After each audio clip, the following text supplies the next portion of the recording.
Rochelle White. Again. She is the most consistent. Joyce Arrow. Welcome, welcome, welcome. Jefferson, long time. I'm sure you've been there somehow, only you've not been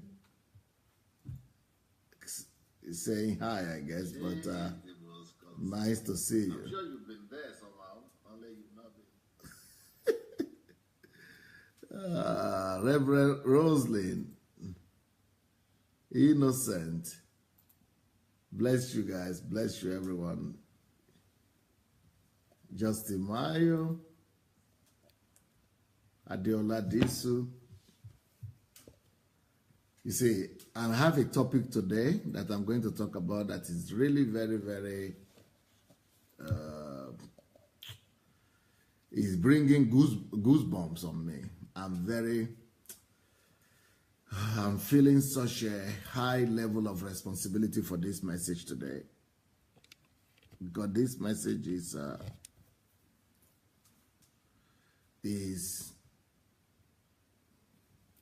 so relevant, it's so important. The message is so vital that I am feeling such a high weight of responsibility on me for this message today. Oh, I wish people would know it.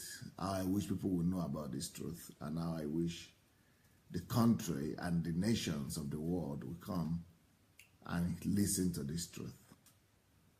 This truth today is going to be probably one of the most important truths that you ever hear anybody talk about. One of the most important truths.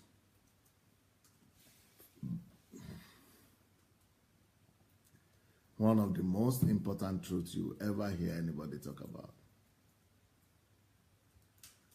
And it's going to be one of the most important truths that I think I'll be talking about. So the series this week is going to be on the truth again, like we did last week. Only this week, the series is going to be called, What is Truth? What is truth? What is truth? Let me give you some of the ideas of what I want to cover, some of the things I want to cover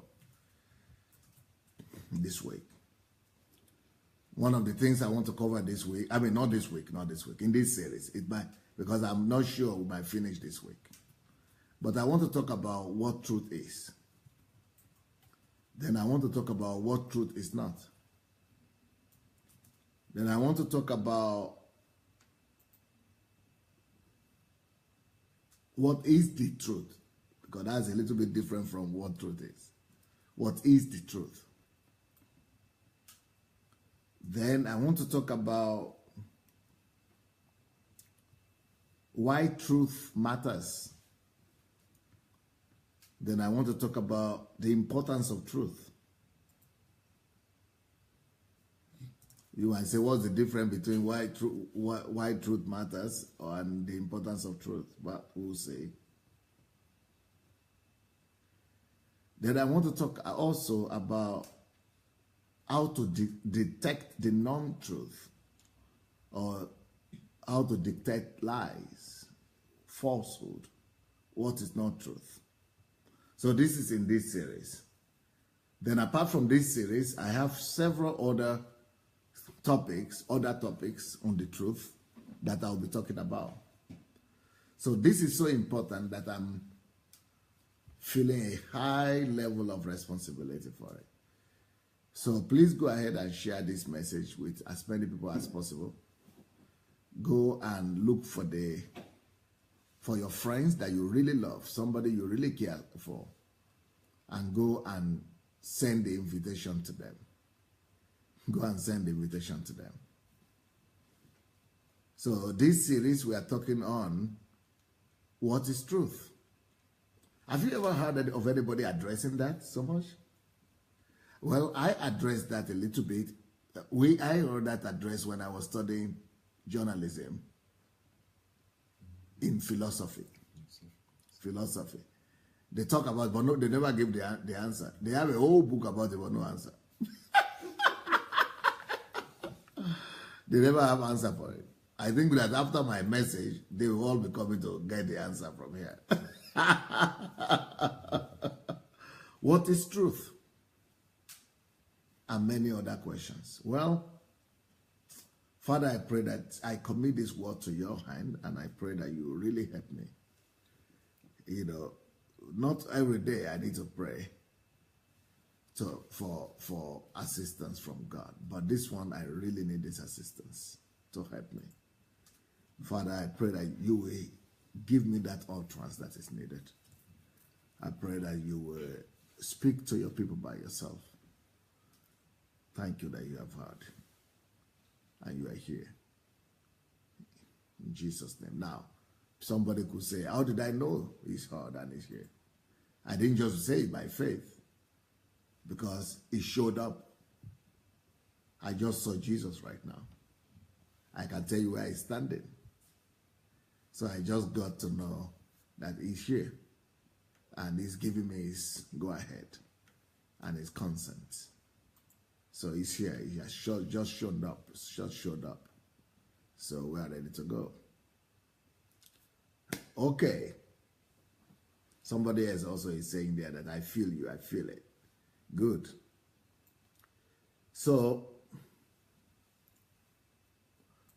why does the truth matters? Why does truth matters? Matter. Why does truth matters? Why truth matters? Why truth matters? Why is truth so important? Why is truth important? Why does truth matter? Why does truth matter? Well,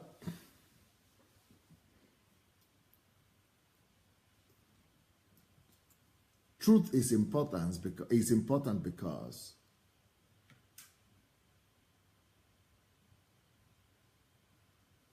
let me start by telling you a story. Recently, was it a few days ago, somebody was talking to me about truth, because I was telling them we are talking about truth, and this person was saying most of the thing that you hear these days is that truth is relative. And that truth is not absolute, and so truth is not compulsory. Everybody has their own, everybody has his or her own truth. And that, truth is not important. So if you want, you can live by the truth. If you don't want, you cannot live by the truth. Truth is an old-fashioned topic. So, what is truth? That's religion. I say it's not religion. You say, hey, if any one of you have listened to my series on the kingdom, I've addressed this a little bit. Let me tell you something about the truth. The fact of the matter is that there is no alternative to the truth. I don't care who denies it. And I don't care how much they deny it. I don't care if the whole world is denying the truth. And I don't care if the whole world doesn't recognize truth. But let me tell you the truth. Let me tell you something right here. There is no alternative to the truth. Let me even tell you something even more severe. God has created this world to function by the truth. You can rebel against the truth, but then life will not work for you. Earth will not function without the truth. That is how important the truth is. Why is this so important? Because truth is one of the main characteristics of God. God is truth, but let's leave religious out of it. Just let's use logic. Let's use understanding, all right, wisdom. God is truth. But besides that, this is God. But God has created the whole earth to function by the truth. The whole earth can only function only when it's abiding by the truth. The whole earth humanity can only walk when we walk by and in the truth. I can even prove to you that industries will stop working when we stop recognizing and respecting the truth. I will go beyond that. Societies will collapse without the truth. There will be no education without truth. There will be no medicine without truth. There will be no life on earth without truth, my dear. Truth is so important that if my country will recognize how important truth is, we would know that truth is more important than government. Truth is more important than president. Truth is more important than oil. Truth is more important than raw materials that we have. Truth is absolute. And truth must always be absolute. When truth stops being absolute and relative, we compromise with the truth. And the very foundation of the society begins to shake and begins to fall apart. There is no alternative to the truth, my dear friends.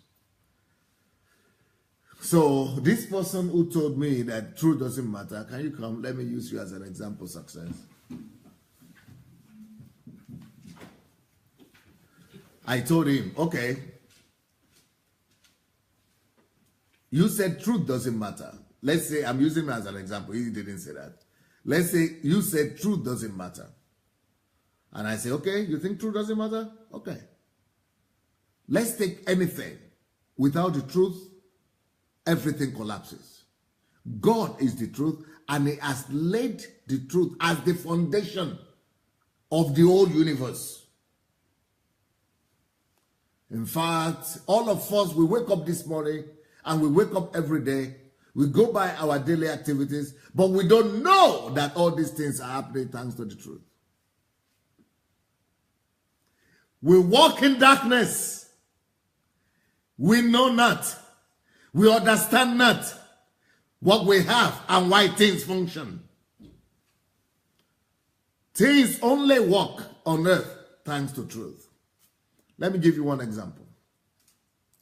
Let's say this society where we live right now, take your society, England, London, Nigeria, America, Ukraine, any country where you are in. And we say, we don't recognize the truth anymore. We revolt against the truth. We don't recognize truth because it's religious or it has to do with God. So we don't want to recognize truth. I will celebrate you. I'll be the first one to clap for you. Good. Bravo. You are so smart. But you will not survive a week without truth. No society will survive it a week without truth. This is why this topic is so key.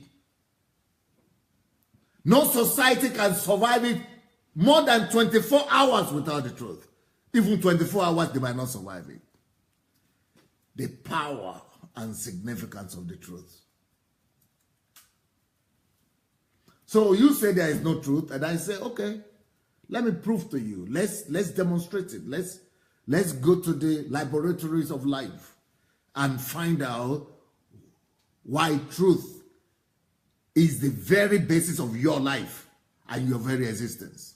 So let's say you are a president. Even if you are the president of your country and say you don't want truth, truth doesn't matter, okay. I applaud you. But I guarantee you that you will not survive it for a week. Your whole country will collapse. Okay, you say truth doesn't matter. What that means is we don't recognize the truth.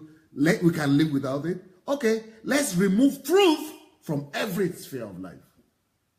Number one, the people who are supposed to appear at work to monitor the fact that electricity is working. Because truth doesn't matter anymore. They will oversleep. They will not just oversleep, they will say they have done it. Nothing will work. Electricity will first of all go off. The people who are in charge of water supply, since truth is not necessary, they will divert it and go and sell it. Why? Because truth, no matter, will matter.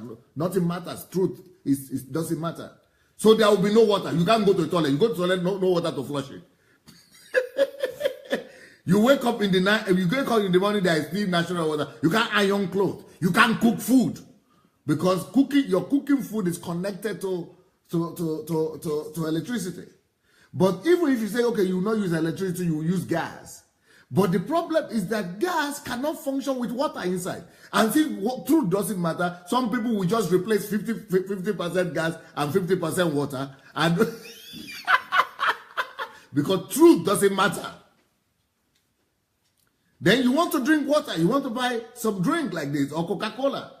But instead of Coca-Cola, you just put coal, because it looks the same color, and you make it and just sell it for you. You give your money, but you get coal that is dark with some, and you drink it, oh, you die. Death everywhere. Why? Because you have removed the truth. Truth doesn't matter? You want to tell me truth doesn't matter? You want to tell me truth doesn't matter? God is truth. Because it matters, truth must matter. Nobody can do without truth, even though you might say you are an atheist. You can be an atheist, you can be anything you want to be. But if you remove God or his principles, okay, you can say you remove the word God or you remove church. You can remove anything you want to remove religiously. But you cannot remove God, because the whole earth is made to function by his nature, by his principles. Truth doesn't matter. You have a wife. Your wife will say she's your wife, and she'll be sleeping with anybody in the street, your neighbor. Truth doesn't matter. She will bring out a pregnancy for you, and you think it's your pregnancy, it's your child. Then you discover that out of your 6 child, none of them is yours. Truth doesn't matter. You pay school fees, you don't know for whom. Truth doesn't matter. Let's go beyond that. If truth doesn't matter, then there is no police system. Because truth doesn't matter. There is nothing to police.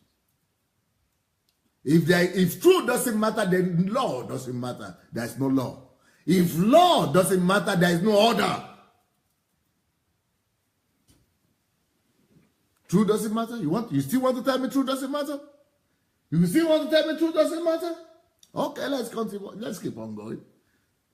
You get into your car and you begin to travel, and you go into the petrol station, and instead of petrol, they put you kerosene.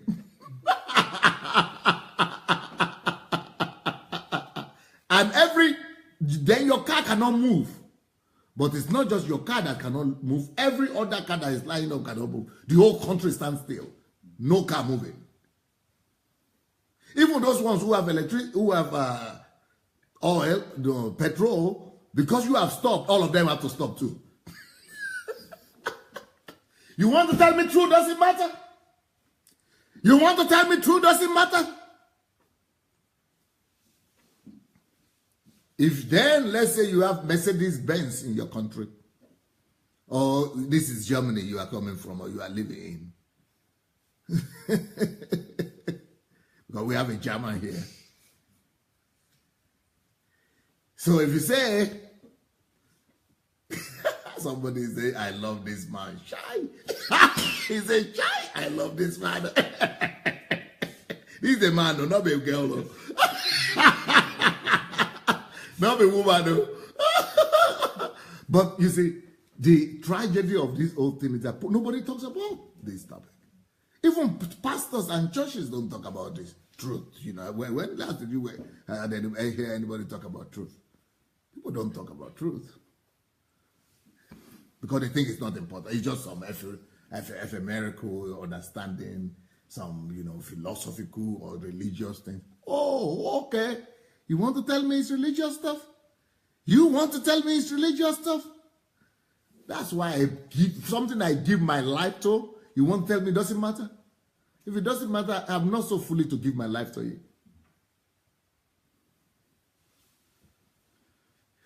Life is about truth.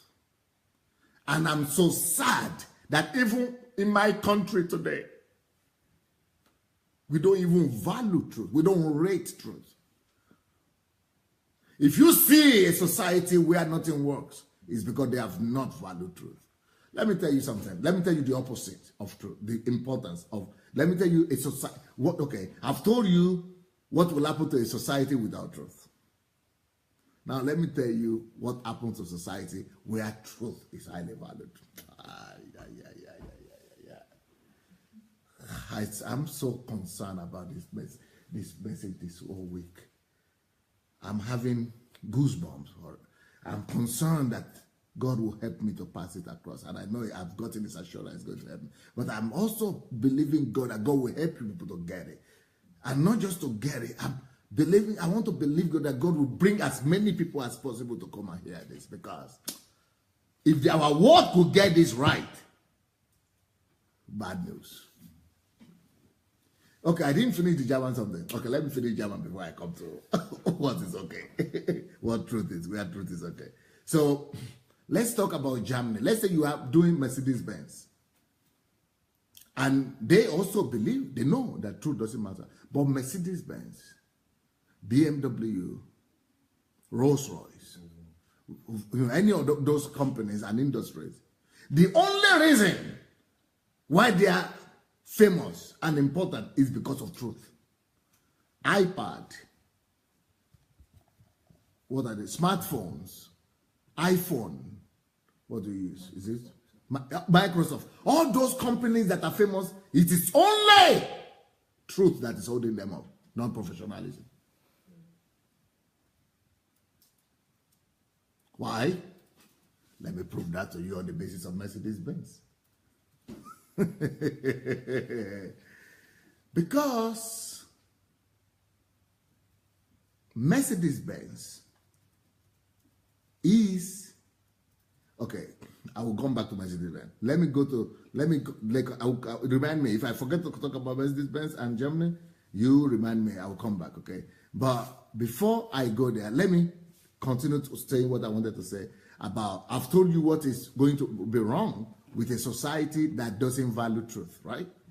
That the society, do you now agree that the society will collapse? Absolutely. Okay, everybody should agree that if there is no truth in any society, the society will collapse.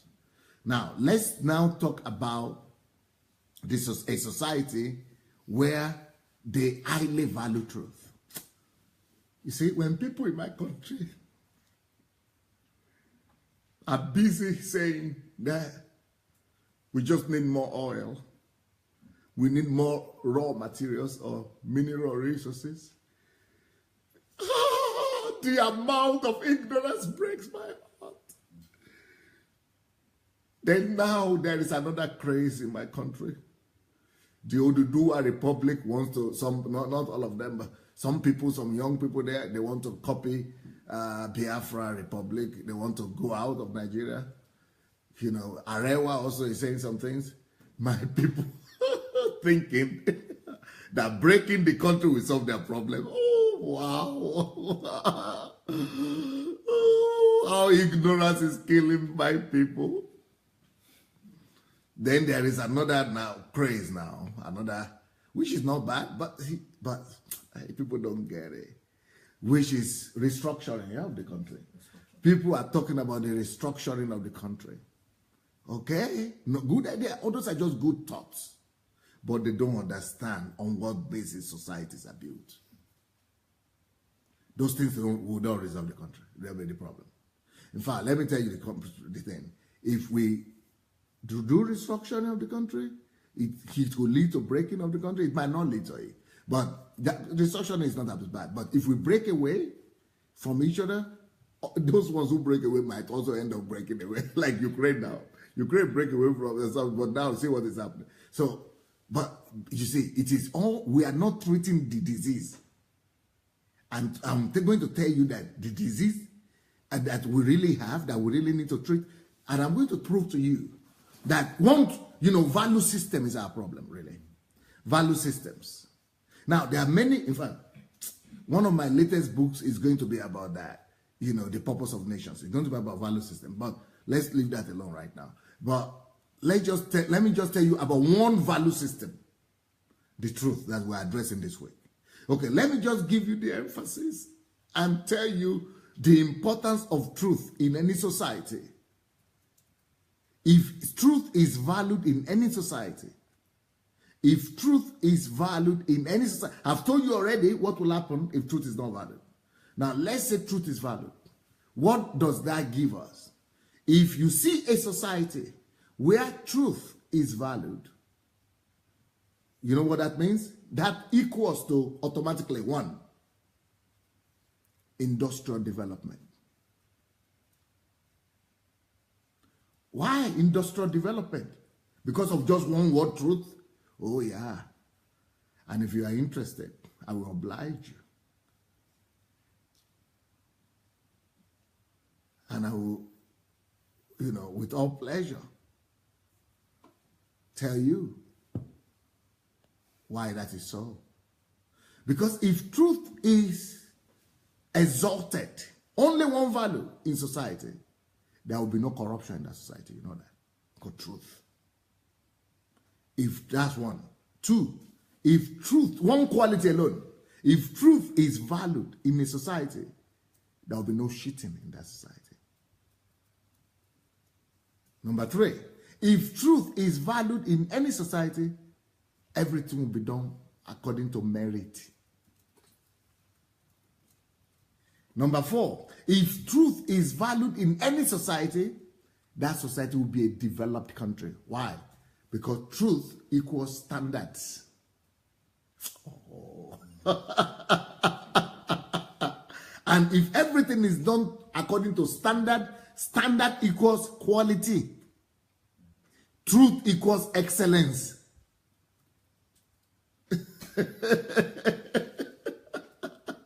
You know what he's telling me? Bidemi is saying, I can't even find this in any economic textbook. I'm doing my master's in economics. Can't even find this in any economic textbook.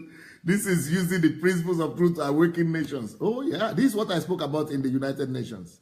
No, I spoke twice in the United Nations. One time I spoke about open your gates, open your gates. But the second time when I spoke in a closed meeting, I spoke about this.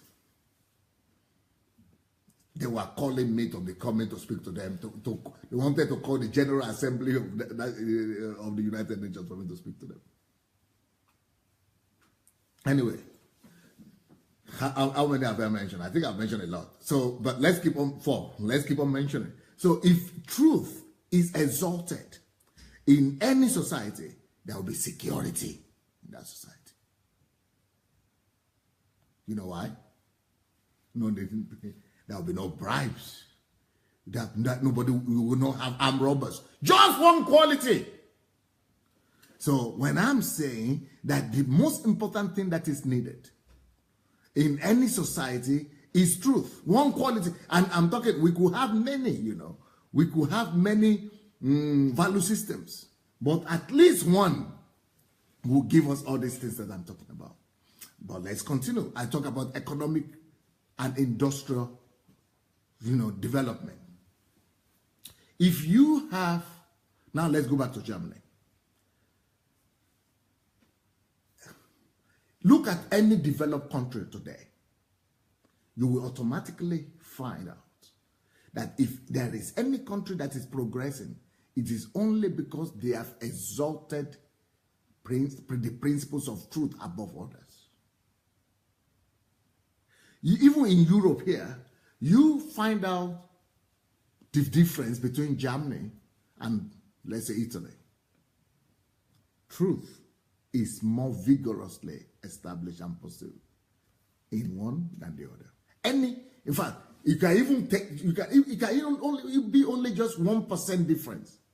Let's say this country is pursuing the truth on, okay, for example, England has many more opportunities than Germany. More international hub, more financial centers, but the standard of truth is been compromised a little bit because they have so many foreigners and people that are coming there. Just 1%, maybe 0.5%. And Germany, it overtook England. England used to be the superpower, or not just of Europe, but of the world. Overtook England France overtook England. It became number 3, even in Europe. Just a little, just that, inconsistent with the truth. You are going back already. Okay, let me continue saying, any country, listen to me again, where you see economic and industrial development, in fact, any country where they exalt the truth, there will be technological breakthrough. You know why? Because truth is the basis for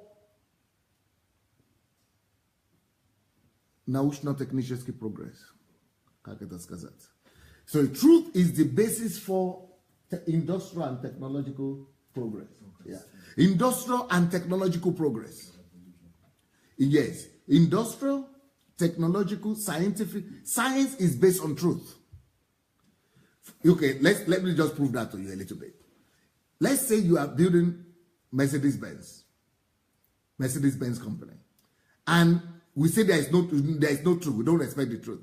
But for any machine to work, either in industry or car or space or NASA or any industry to work, for any science to work, you must not deny the absolutism of truth, which is the basis of truth is the basis of science is truth, and the basis of industry and technology is science, mathematics, physics, biology, chemistry, things like that. So let's say, for example, you want to build your line, your assembly line or in the car, Mercedes-Benz. And the calculations, for you to build anything, is calculations. It's mathematics. You have to calculate it, right? Yes. So in the calculation, it's supposed to be 2 plus 2. But you say, no, but I don't. The algorithm. In the algorithm, you say 2 plus 2 must be 4. You cannot say, oh, but I disagree. Okay, and this one say, okay, my own opinion is that is not 4. My own opinion is that 2 times 2 or 2 plus 2 is 16. So one side of you are on this side of the car, building this side of the car, right? So you put 1 plus, this one, somebody put 2 plus 2 here is 4, and you are supposed to put, there's one leg, you have 4 legs in a car. So you have to do this side of the 2, this side of the 2. So you put 2 plus 2, 4 on this side, and you that is fixing the other one say, I don't believe it. 2.2 is 16. Look at the way the car will look. One side of the car will be here, the other side of the car will be here. Car will not move. The same thing in industry. Or let's say building, this building you are seeing now, or any construction. You say, okay, it's the same thing. 2 plus 2, mathematics, science, industry, technology, is all based on truth. So let's say the truth is that 2 plus 2 is 2. But you said, no, I don't believe it. So we put calculations, because building also is civil engineering, which is calculations. So in the calculations, you went and changed one figure alone. Not even in many places. Even if it's just one case, one place, where you say, no, 2 plus 2 is not 4. Only one place. And the calculations you have like 16,000 or 20,000, 50,000 calculations. But one is not consistent with the truth. And the truth is that 2 plus 2 is 4. Only one is not consistent. This house will collapse. It's like a bomb.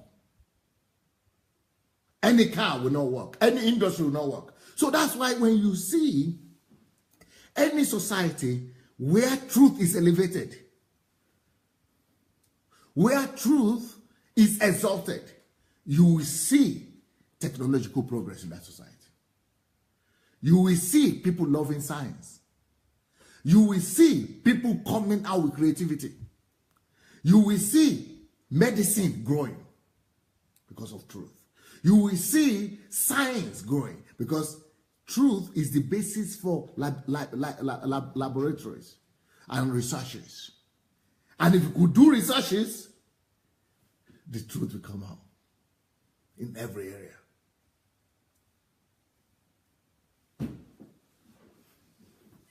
Just one principle. Can you imagine how important it is? I think you got it. From your laughter, I could tell it. I could tell. Tell me what you are thinking. Okay, Pastor. What are you? What did you girls catch? Do you now see why I was so emotional about this? Yeah, go ahead. This is like the bedrock No, of no, every... you have to speak louder. This is like the bedrock of every national development. If there's any country that is great in the world today, it's great on the force of truth. Like, I came to now understand this scripture that says that righteousness will exalt a nation, but sin will be a reproach to any people. So I now understand that basically what is being talked about in that instance is the power and the force of truth. That when the force of truth is employed in any country on earth, they become developed. But when the force of truth is abased in any country, then they become like a third world nation. So third world nations are third world nations just because of their value for truth.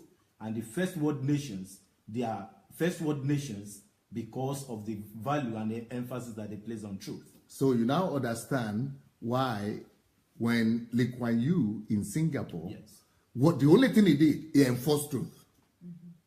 When he enforced truth, you know what happened? From third world to first world. very fast. Wow. That's why those countries like the Scandinavia countries and those countries, they are stable. Stability is based on truth. But now, let's talk about my country then. What about if everybody divide and just go and take off? Then if... No truth, because nobody is talking about, I don't know, maybe you know people who are talking about, okay, since nobody is addressing truth, and everybody just want to go on their own, even if it is going to be family, I assure you, let's even break, not even into regions, let's break into families even. In that same family, if you have two people there, and you are not based on truth, they will still divide. They will still divide. You still have problem. So tell me about Nigeria. Yes. So for even the thing they are calling restructuring or whatever, people, if there will be no truth in the individual life of every citizen to love the truth and put a system of truth in the whole society, what would that give us? That would also lead us to further divisions and further subdivisions and more subdivisions. So the most important thing is what Pastor is pointing our attention to tonight, that the greatest force in any nation is not restructuring. The greatest force in any nation is not calling for a Messiah leader to appear from somewhere. It's not even natural resources. Nigeria is one of the wealthiest countries in the world. We have one of the largest deposits of oil. We are one of the largest exporters. And there are, several millions of oil barrels that are leaving the country every day that are not accounted for because of the lack of truth. So these are the things that are destroying us. So if we have Biafra and we have Oduduwa Republic and we have Arewa, these same issues are still going to come up. And then people will have to again divide. They will still have to, no, you are not my tribe. And then when we even come to the tribe again, then some people will say, no, our origin, we don't have the same history, or our language is not the same. Or my family is not being taken care of. Our family is not being taken care of. There will not be equity and equality. I think some of these things, some of these values were what the founding fathers got very, very correctly. Because they didn't have the enormous wealth to work with, but they had the value of truth. These were honest people, very, very honest. They were straightforward. They were honest people. They wanted equality and equity for women. You see that reflect in everything that they left behind as legacy. The buildings that they built in those years, they are still some of the leading buildings till today. The roads that they constructed are still there till today. Not like today. Not like today. But today, when contracts are being awarded, somebody sees that as an but there's no truth to strike every other person. So that is it's. So you are getting it? Yes, I'm getting it. Okay, let me now continue. Thank you for that, because just one quality, and I have a whole set of value systems that we could develop like this and get any country out of the woods. But you see, I don't know if my country will ever even listen to me. I'm not sure.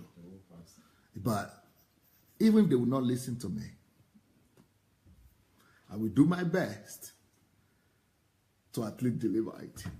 And I hope it will remain somewhere. It will be recorded, I hope.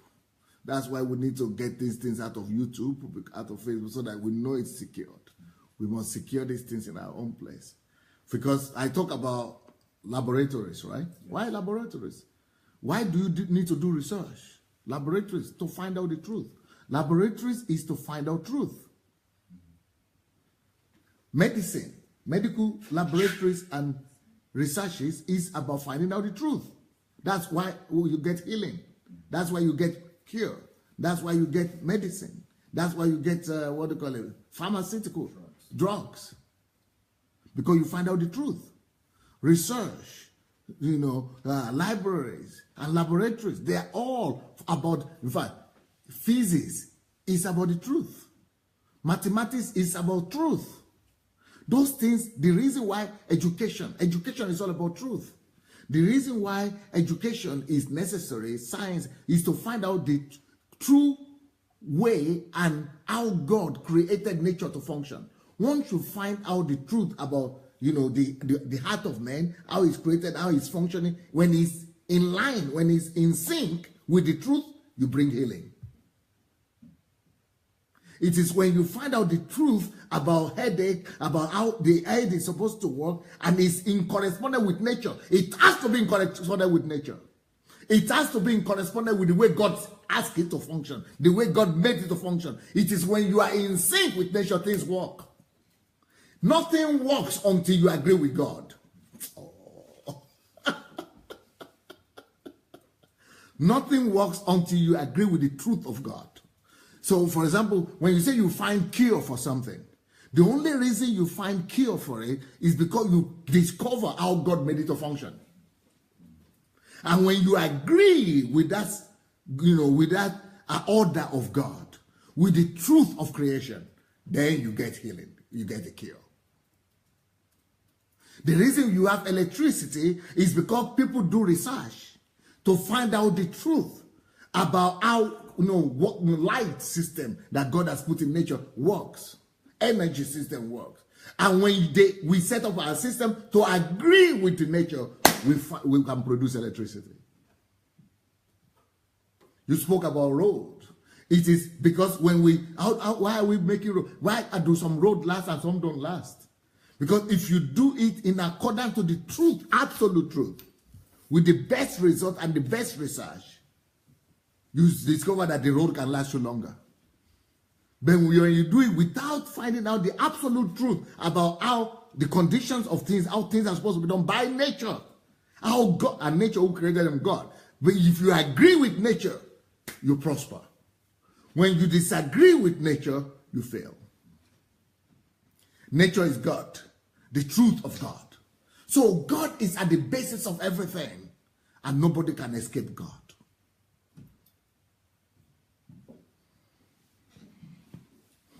Nothing works without the truth, and nothing works without it being in sync with the thoughts and mind of God.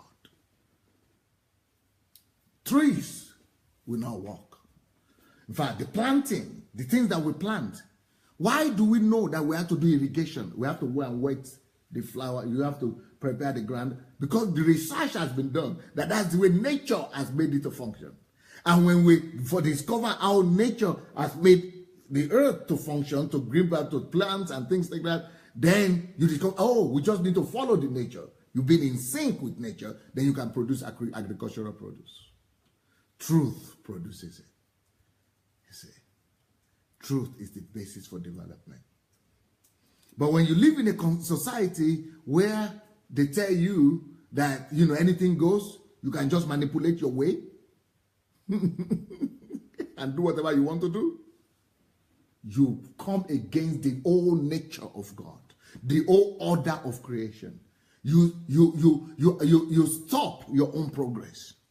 Nothing works. Everything begins to break down.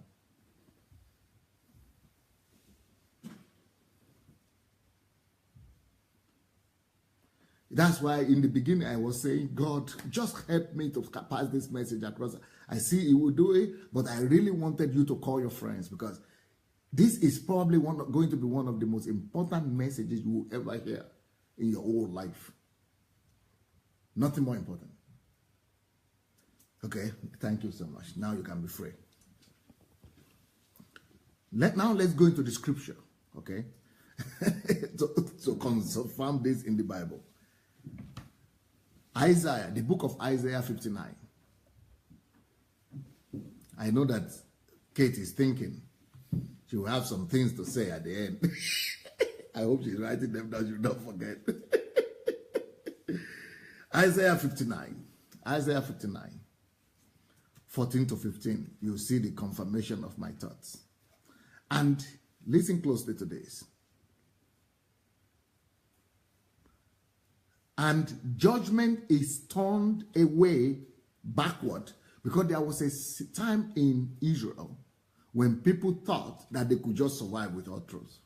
That truth doesn't matter so much. That, you know, we can do anyhow we want. We can live our own life. We are in charge of our own lives. We can do anything we like.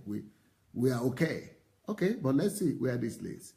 And judgment is turned away backward, and justice stands afar off. Why? Why was there no judgment? Nothing is done well. Judgment is not just take the judgment that the court pass. But judgment is also the ability to do things right. Judgment, to have the right judgment, the right judgment about issues. So there was no judgment. Judgment has turned back. There is a reason for it, and I will tell you now. Justice, no justice for people. There is a reason for it. Justice stands afar off. Why? For truth is falling in the street.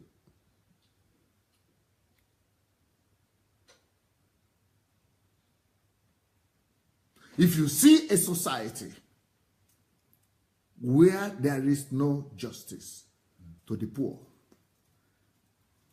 where there is no justice to the citizens, where there is no justice to church members, where there is no justice to the disadvantaged, to the widows, to the orphans, to the disadvantaged and disenfranchised people. You see now why the heartbeat of God is always about these things. If you people listen to me when I spoke about the prostitution of tithe and offering, God is always concerned about justice. You see, tithe and offering is all about justice. Malachi 3:5. It's all about doing justice to people. That's why he instituted it in the first place. God is about justice. But where truth has fallen, people abuse justice and judgment. So people are collecting tithe and offering, but they are misadministrating it and misappropriating it. Why? Truth has fallen in the street. We think it's because we have a bad president. What did he say? Even if Jesus Christ is the president of my country or of any country, if the principle that God himself has instituted is not respected and honored, even with Jesus as the president, without truth, that country will still fail. This is what happened to Israel. God was the president of Israel. God was the Lord of Israel. But when they revolted against the truth, even God could not do much. With God as president, there will still be no justice. With God as president, there will be no judgment about issues, no sound judgment. Judgment is turned away when truth is gone, when truth is not honored. That's why it's not supposed to be about where you come from, if you are my relative or you are not my relative. It is not about your position. It's not about if we are belonging to the same party or we belong to the same culture or we belong to the same tribe or we come from the same city. It's not if we belong to the same church. It's about the truth. Nothing is as important as the truth, my friend.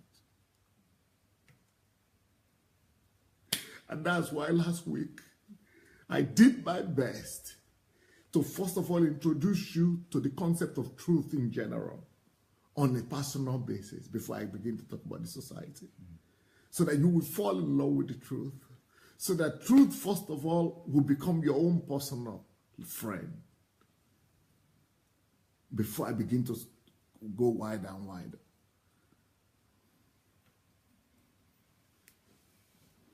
There will be no justice, there will be no judgment where there is no truth. Then it goes on to say, and equity cannot enter. That is justice. I mean, that means equality cannot enter. There will be no equality in the society. People will not be equal. The people who will be strong will be people who have the power, not the people who have the truth. So people who are right will never be right. People who have force will be the ones who are right. There will be no equity in that society. Why? The truth has been murdered. If there is anything that my country could do, anything I could do for my country, is that we will start movements like this movement against deception in the church. But not just this, but any kind of movement, call it anything. We have to have like 1 million NGOs or 100,000 NGOs that are just affirming the truth everywhere. That is why I wrote the article about whistleblowers, because that's based on the principle of the truth. But that is just in one area to get money back. But the government doesn't even know that truth is not just necessary to get the money back from people who stole it, but truth is necessary everywhere, in every facet of the society. There must be constitutions, there must be legislations, there must be order. Even without legislation, there must be campaigns.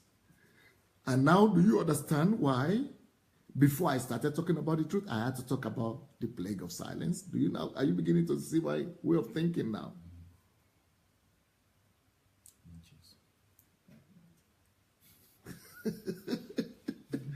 So the plague of silence is necessary so that when we get to know the truth, we will no more be silent.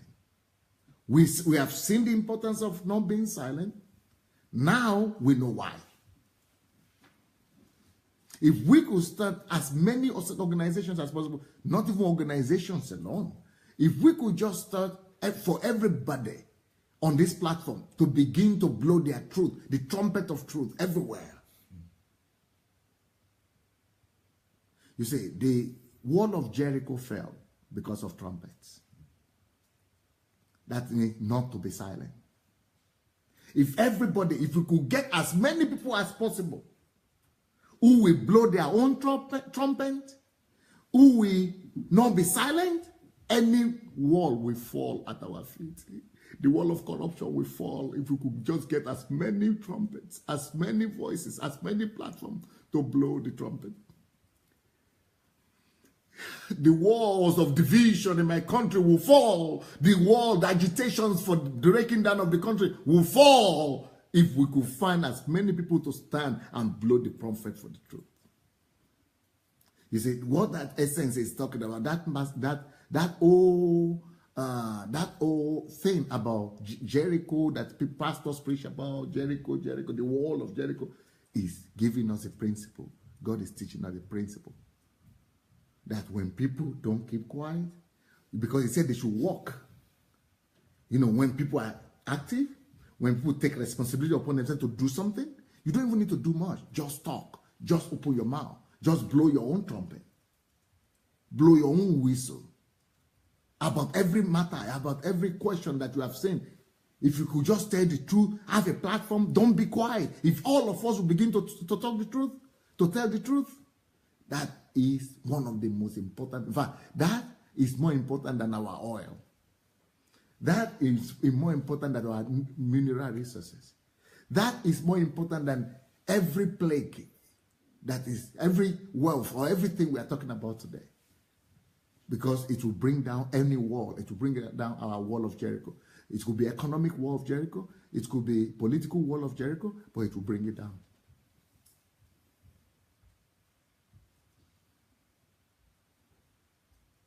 Okay, so it says here, this is Isaiah 59, 14 to 15. It says, and equity cannot enter. Yes, truth has failed. You tell me if truth has not failed in my country today. You tell me. You tell me if truth is not failing in Ukraine today. You tell me. Why did we lose Crimea? Truth has fallen. Why did we lose? Why were we having war? Truth has fallen. If you see a society where truth falls or fails, That is the foundation of any society. The foundation of the society begins to shake and everything begins to fall apart. Truth fails. And he that even departs away from evil, wants to live by the truth, makes himself a prey. Because people will take advantage of you. Because as the larger society doesn't honor truth. So if you are the only one, they think you are weak. And they use you and abuse you. That's why it says they become a prey. I don't know if you're getting it. That's why it must be a holistic. So, for example, if I am talking about the truth about tithe and offering, for example, and I'm the only one talking about it, you know what will happen? All the bad guys will gather together and say, he is the one that is in error. He is the bad guy. But if we all come against the plague of silence and everybody begin to talk about it, the more, the better, then the truth prevails. You see, if we all take the trumpet and attack that Jericho, it will go down. Not just about tithe and offering, not just about any kind of injustice, about any kind of lack of truth. Okay, let's continue. So, where truth is absent in the society, they that want to live right become victims. Moreover, there will be bloodshed in any society where truth, the more, it doesn't start with bloodshed. The more you depart from the truth, it depends on what area you depart from the truth. If you depart from the truth in the area of economy, it brings down economic collapse. If you depart from the truth in the area of righteousness, it brings about the situation you have in America right now. The Democrats and something, it brings about collapse, social collapse. If you depart from economy in the area of, the truth in the area of, let's say, nationality or something like that, then you begin to have crisis. But it will keep on getting worse until it gets to like bloodshed. There will just be crisis upon crisis, different places. It could even get to war. Let me confirm that to you. Isaiah 59 verse 3 to 4. Isaiah 59 verses 3 to 4, it says, "For your hands are defiled with blood." Truth. Why? You see now, it's all connected to the truth. For your hands are defiled with blood, and your fingers with iniquity. Your lips have spoken lies. Your tongue have muttered perverseness. None calleth for justice, you see. For none pleaded for truth. Anywhere you see bloodshed, you know what is missing. Truth and justice have gone missing. If you see anywhere where there is bloodshed, it is because people have departed from truth and people have disregarded justice. And justice is only an affiliation of truth. So when truth is missing, there will be no justice, there will be no judgment. And then it will lead to many things, including bloodshed. He said, they trust in vanity. They speak lies. They conceive mischief and bring forth iniquity. So it led to bloodshed. Lies, next point. Lies and deceptions will be the order of the day in any society where there is no truth. And what is lie and deception? Corruption, deception, theft, robbery, armed robbery, no merit, lack of productivity, industry will not work, commerce will fail, mathematics, science will suffer, education, people will not study well because they will be paying to get education to get mark, or they will be sleeping with teachers to get mark, so they are not skillful, they are not specialists, they cannot produce when they come out, there will be unemployment, there will be joblessness, there will not be skillful professionals to produce things. Why is it that we don't have skillful workers even ordinary laborers, because there is no truth. People are not sincere enough to do quality job. People just want to get what? Money. Why? That is the vanity that people are looking for. Lies, vanity. So if there is anything we could do for our country, is to banish lack of truth and to establish truth with all our vigor. In that same Isaiah chapter 59, verse 5 and 6, it says, they hash cocteris eggs, from cocteris, and weave the spider's web. They want web, and it's from spider. How long will that last? They tell people to build tent. They build it from spider web. How long will that last? You tell me. How long will that tent last? From spider's web, eh? To the next one blows. He that eateth their eggs, they die, and they and that which is crushed breaketh out into a viper, because it's from snake. You know, they said you would want to buy egg. They are selling you cockatrice egg from snake egg, and you break it. Oh, you die because they think sticks you. Their webs, which are supposed to be tent, shall not become garments.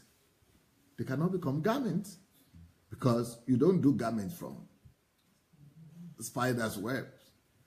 Neither shall they cover themselves with the work of web. Their works are works of iniquity. That is like my country. Everything is fake. No original product. And nothing can last. No quality, no excellence. Why? Because of deception. No lack of truth. You see? What more can I say?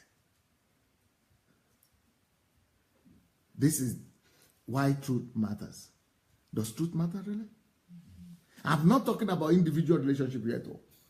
I'm just talking about society right now. Does truth matter really? Because my country is my heart. Okay. Neither shall. So that's why anybody can tell any evil thing they want to say about Europe and about Western countries. Yeah, Western countries are not perfect, but they got something right. They base theirs. They are trying. They are not absolutely based on truth, 100%. But if we have truth, just 10%, Western countries have at least 80% truth. They are trying. So we might complain about gay wedding or something, but it's also one part of their efforts to get truth spread to everybody in their own understanding. So, truth, my dear. First of all, we have to fall in love with the truth. And we have to make truth be elevated, be celebrated, and to be the watchword of our country. All those words like corruption, all those things, nobody even knows what they mean. Or they are only thinking it refer to only politicians. But when you talk about truth, it's everybody's responsibility. And this is what we must restore to our society, for our society to function. Okay, so there will be no justice in such society where truth is being neglected. And subsequently, where there is no justice, there will be no peace. See any society where there is no peace? Where there is always unrest? Truth has been compromised, believe me. Okay. Verse 8. The way of peace they know not. How would they know where there is no peace? I mean, where there is no truth. The way of peace they know not. So you see now why truth is so important. The topic of truth. And this is the Bible. But people don't preach so much about these things. If you have not yet shared the message, please, let's go and share this message. Let's go and share the message. Huh? Okay, where am I? I was reading the scripture, right? Okay. It's verse 8. That is Isaiah 59, verse 8. The way of peace they know not, and there is no judgment in their goings. In their goings means in their businesses, in their activities. They have made them crooked ways, themselves crooked paths. Whosoever goes therein shall not know peace. Therefore is judgment far from us. Neither does justice overtake us. Because all these things were happening in Israel. It's a symbol. You know, Israel is like a picture, like a shadow of societies today, how God relates to societies. So it's still the same principle working, you see. So peace, there will be no peace in such societies. Then, next point I want to make, without truth, a society will be in darkness. Because truth is light and truth is love. I don't know if you will remember that I laid the foundation for that last week. That truth is connected to love and light. Truth is light and truth is love. Three things I said. Three words, don't forget. Now we're going back to that now. So that was the foundation that I laid. Now you see the sense. Because when people don't have the truth, they will not make their products out of love. Anything they do, because in their ways, you know, that's what it says. That they go their ways, you know, everything is crooked, you know, they are doing everything. Everything is crooked. You are not thinking how to give you the best product so that you'll be happy. They don't love you. Because there is no truth, there will be no love. You want to talk about my country? We are the most churched country in the world. One of the most churched countries in the world. We have 80 million people who say they are Christians.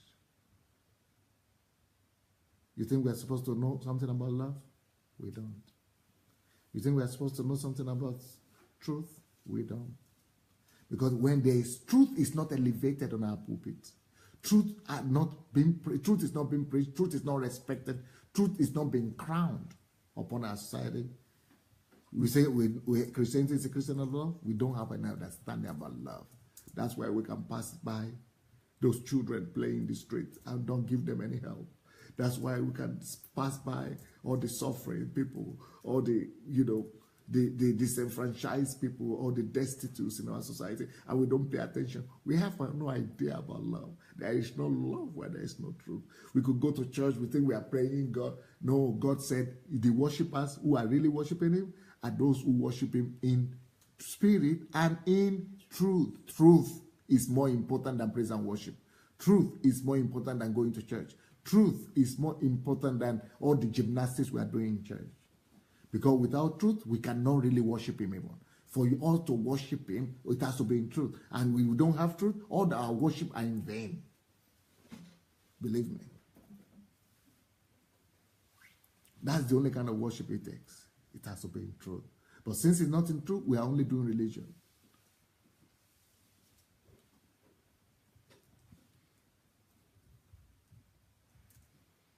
Anyway. So without truth, a society is in darkness. They won't be able to find a way out. In that society, nothing will work. Even the churches of that society are in darkness. Because the churches don't even preach the truth. The churches in my country preach compromised gospel most of the time. We make sure in the name of Jesus, we read from the Bible, but things are normal, basically not in accordance with the truth. That's why leaders and pastors in my country are owning people as if they are slaves, controlling people's destinies and just making them to just become churchgoers only. That is not even truth. So there is darkness in any society where truth is not respected and honored. Therefore, it is Isaiah 59 verse 9 and 10. Therefore is judgment far from us. Neither doth justice overtake us. We wait for light. We cannot get light. And in our country, not just light spiritually, even physically. We wait for light, but we cannot get light. We live in darkness. But behold obscurity, darkness. We wait for brightness, but we walk in darkness. Because darkness is a product only of truth. Okay, for example, some churches, some pastors were telling me that MMM and things like that, oh, they don't hurt anybody, but they didn't go to steal it. But not truth. That is the fact. It's not true. They don't produce anything. They are not, producing any service. They are taking things from people and deceiving them. It's not according to truth. It's enough. You don't need to know, are they hurting anybody? Because they will hurt eventually. Anything that is not in accordance with the truth will hurt eventually. Oh, what's your problem? And leave them alone. The economy is bad. That's why. Economy is bad. To live against the truth will make things worse. Oh, you see, things are difficult here. Oh, so people are just trying to make, to struggle anyhow they can, or to whatever they hustle. But if they are hustling according to, against the truth, it will be worse. There is nobody that can do anything against the truth. There is nothing you can do against the truth. Only for the truth. And, if you are using your life principles and actions against the truth, you cannot go against the truth and succeed. You cannot, live against the truth and make it. You cannot fight against the truth. There is nothing that we can do against the truth. Only for the truth. So we walk in darkness. We grope for the wall like the blind. And we grope as if we had no eyes. We stumble at noonday. As in the night. That's what is happening. In places where things are supposed to be smooth and running easily, we even stumble there. We cannot even begin that up. Why? Where there is no truth, these are the things that happen. We are in desolate places as dead men. You see, people are asking me, what is this scripture? But I've been saying it's in the Bible. This is all from the Bible. People have written this. People are thinking, where are you getting them from? This is from the Bible.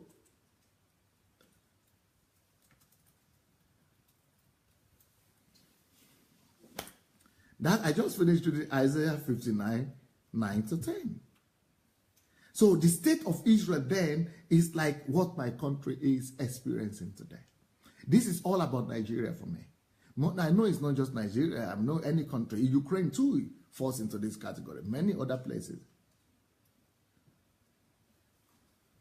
Verse 11, it says, we roar all like bears. We cry to God for help. The bears, when they are hungry and they need help, they cry, oh, we roar like bears. But there is no help. We are crying to God. If you want to look for any country where people cry to God and roar in prayer, it's my country. Do you think it helps? If you have neglected the truth, no amount of roaring, no amount of crying, no amount of wailing will help. First of all, we've got to not just repent. Everybody says, oh, let us repent. If we repent, we have been repenting every year. We need to change our ways. We really need to fall in love with truth. Embrace the truth and establish the truth on the basis of the law and civil societies. Everybody needs to go and begin to establish and promote the truth.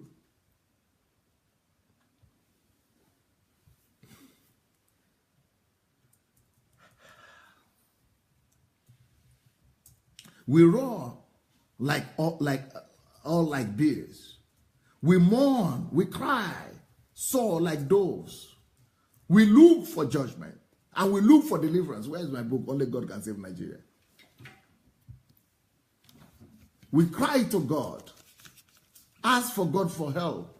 That only God can save Nigeria. God, come and help us. God, come and help us. Only God can save Nigeria.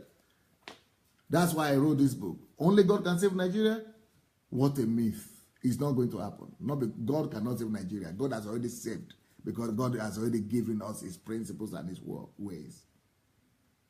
But we are living by what we want. We are living as we want.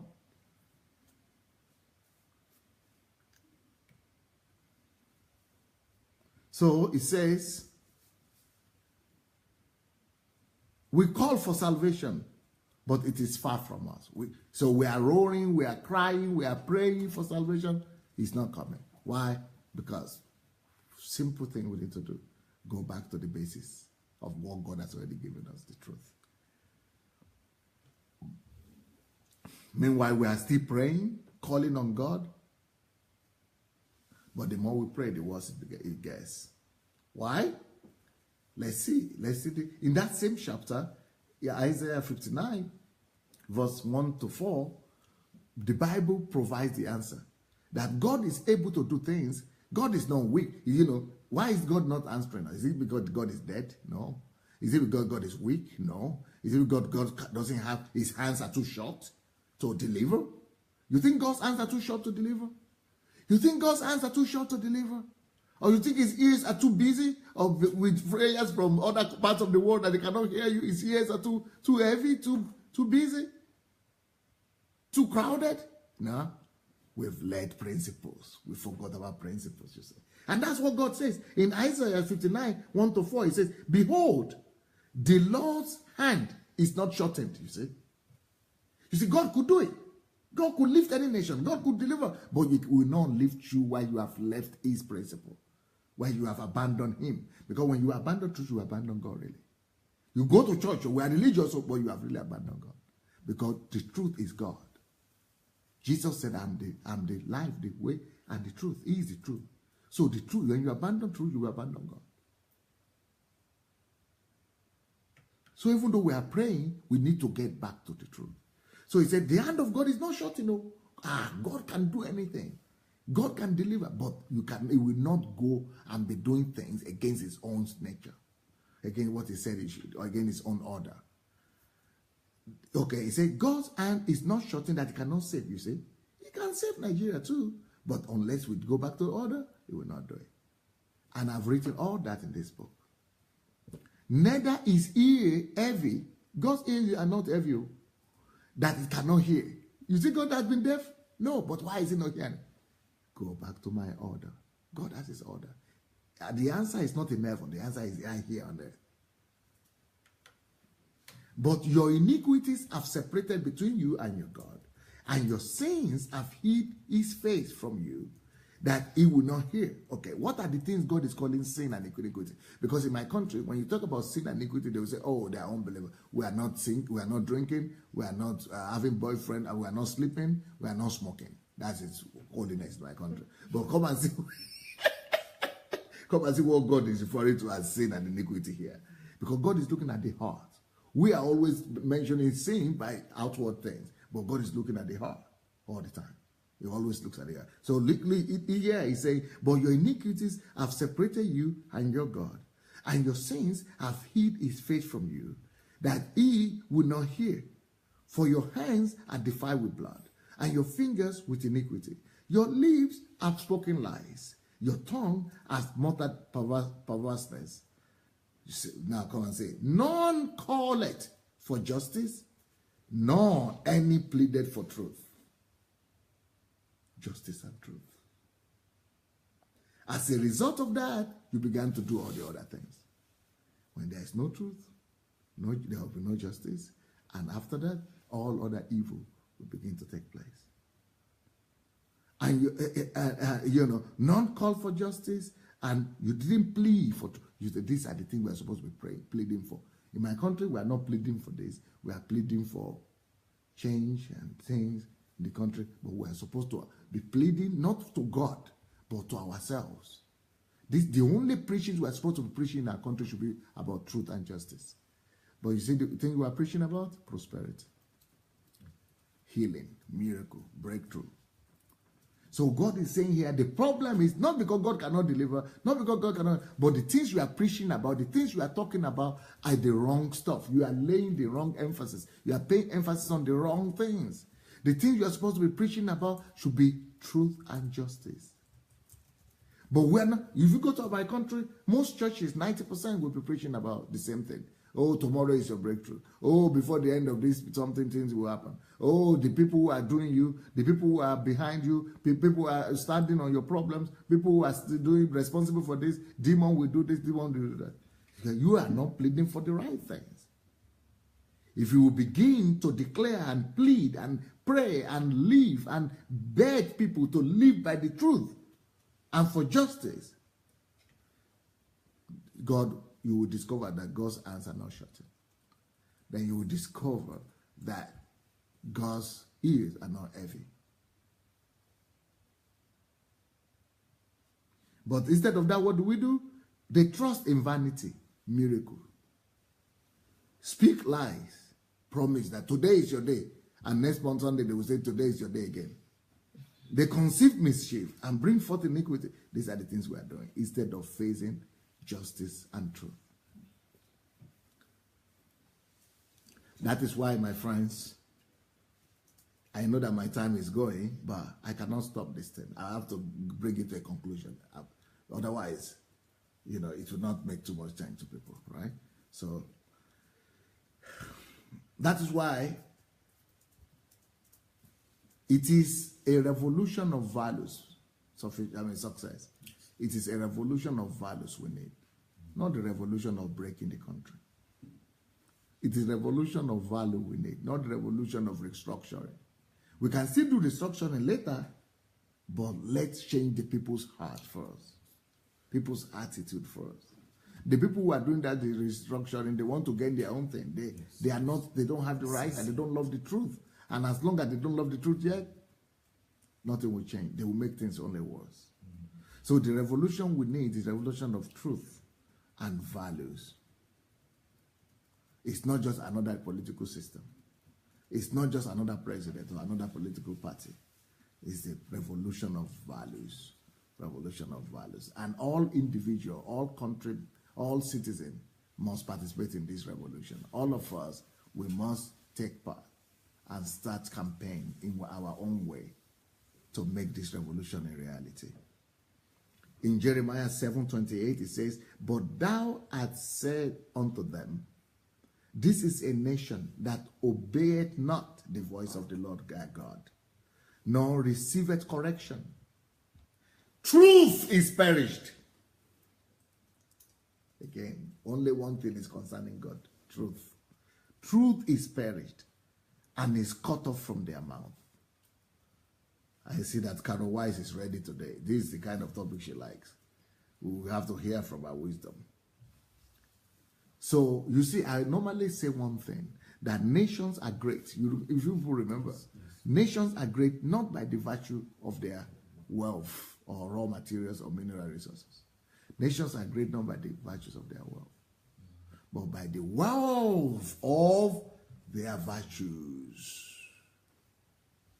If they have the wealth of virtues, but me, I'm not even talking about wealth of virtues right now. At least one. At least one. Just one. One. Not be two. One. At least one. If we have just one virtue right now, even though we have a whole list of them that I have ready for my country. But at least if we have this foundational one, things will change. So nations are not great by the virtue of their wealth, but by the wealth of their virtues. Let me use this opportunity, brothers and sisters, to appeal to my country that everybody that is listening to me, that by God's grace, God will raise up laborers and ambassadors for values, ambassadors of virtues, that will stand up and speak and raise up their voices against all unrighteousness, against the plague of silence. That I'm using this opportunity to appeal to every one of you, that you will join this crusade for virtues, for righteousness. Let's become ambassadors. We started this movement that is called the Movement Against Deception. Not just in the church, but we are starting from the church. Movement against deception in the church and in the society. This is movement for the truth. Movement for the truth. Start your own movement, or let us come together. Let us start your own organization. At least start speaking, start talking. Begin to write about everything. Let's begin to raise our trumpets. You see, ordinary trumpets brought down the biggest obstacle, biggest stronghold of all times. And the biggest stronghold, even if it's in our country, it will come down if we all raise our trumpets, our voices, and raise our activism.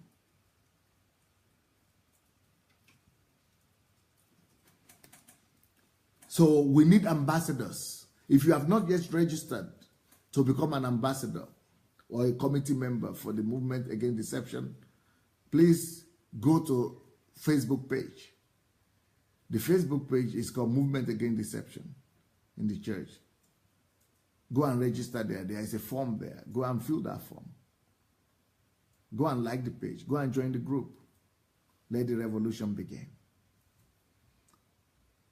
Another scripture says in Jeremiah 9:3, and they bend their tongues, this to our pastors, like they are bold for lies, but they are not valiant for the truth upon the earth, you see. If we really need to be valiant, if we really need to be bold and courageous, we should only be courageous about one thing, about the truth. May God begin to raise up thousands of valiant men and women, thousands of courageous men and women who will stand for the truth, who will not be afraid of what people will say or for their reputation or for controversy. Let us start this crusade, this whole movement, national movement for truth. Because he said they are not valiant for truth on the earth, for they proceed from evil to evil, and they know not me, said the Lord. If you don't love the truth, you don't know God. And you will continue from one evil to the other.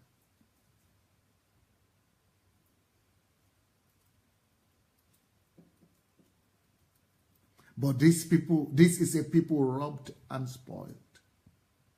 They are all like people in the snare, in oaths, and they are hid in prisons and houses. These are church members. They are for a prey, and none delivers them. None say, restore. I hope that you will be one of those that will stand to say, restore and give back. Who among you will give ear to this? I'm challenging you with the word of Isaiah. Who among you will listen to this? Who will listen today? Who will listen to this message? Who will obey? Who will follow? Who will comply?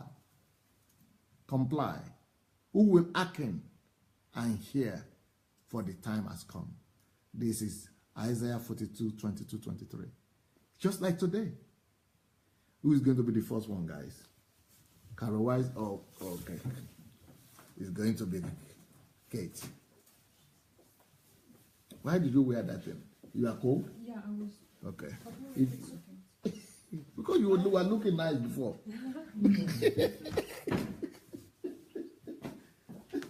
Good evening, everyone. It's Kate here.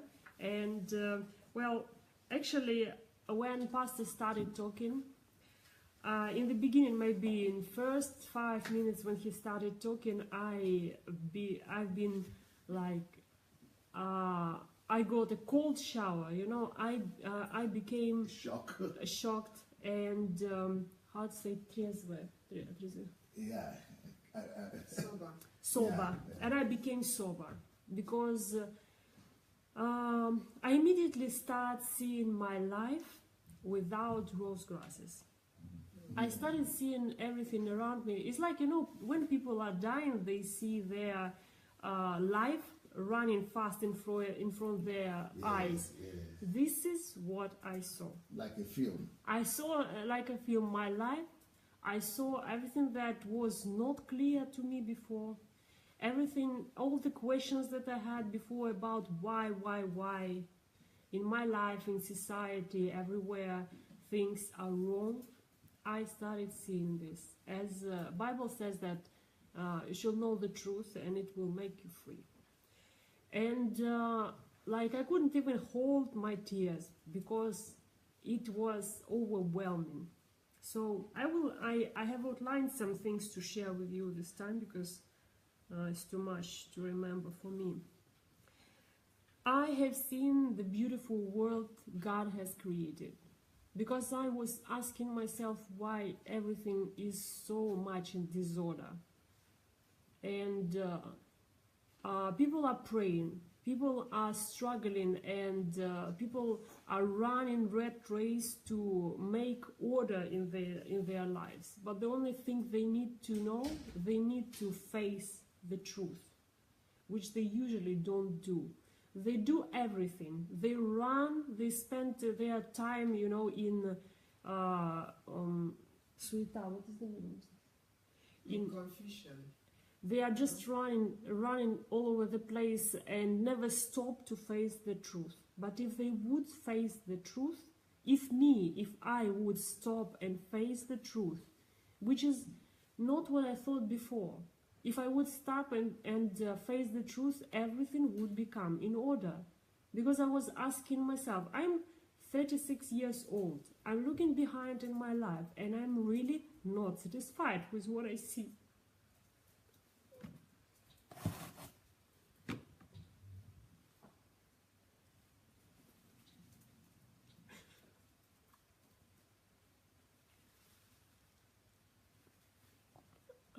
I know what I have in myself, and I know which potential God have put in my heart, in me, in my life. And I wonder why this potential is so much deeper and why I cannot use it. What's wrong with me? Why I'm not there where I could be? What's hindering me? What's stopping me? Why I cannot become organized as I want? Although I know all the principles how to be organized and read 100 books about this. I ask myself why I don't have those results that I want to have.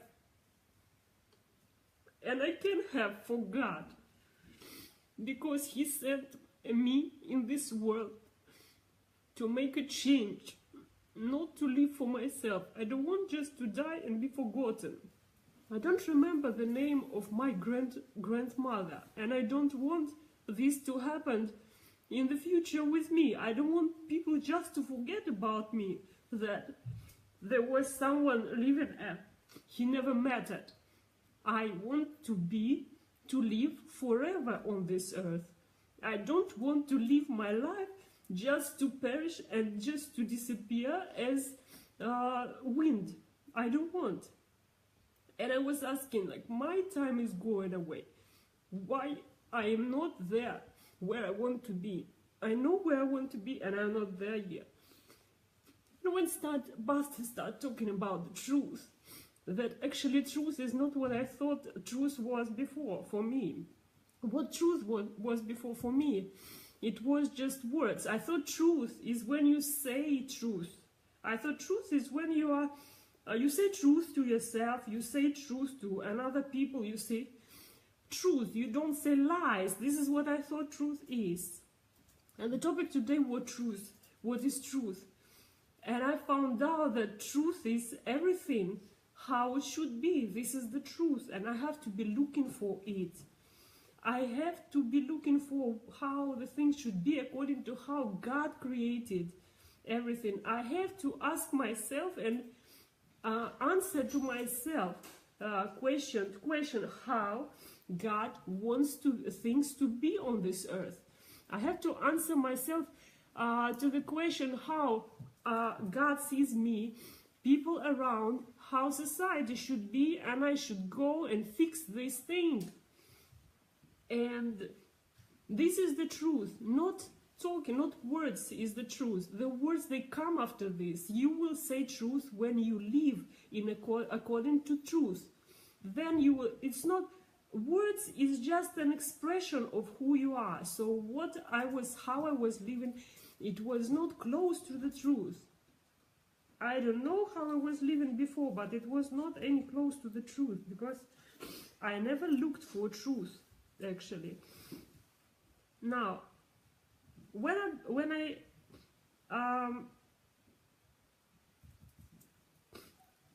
health, interesting thing that I'm discovering now about barrenness, and I am going deep into this topic. And what I thought before, many years ago, I thought like this. I thought barrenness. So I was thinking first that I had in my mind is how God, you could do this to me, or how do you do this to other people? Like, why God? And people are living in this, not only regarding barrenness. Anything happens wrong to people, they say, why God? Like, why God? That's why we have atheists. This is because the they most- think it's God. Atheistic. Yeah. They think it's God. So this is the most stupid question you can ask. Like, why do you ask God? You have things to discover on this earth. If this is the question about barrenness, go and discover what is Research. the problem. Research, find out. God didn't create the earth the way it is working now. He didn't create the earth and people to have these problems. But there are problems because we don't know. We don't know.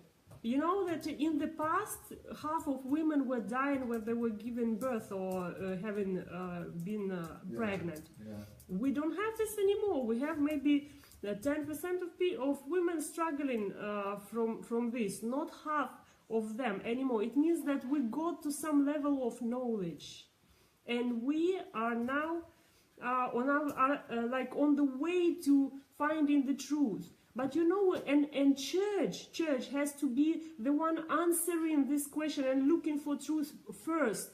Church has to be leading people in looking for truth. But what church does today? Church says, go for 21 days of prayer, night prayer, to become pregnant, you know?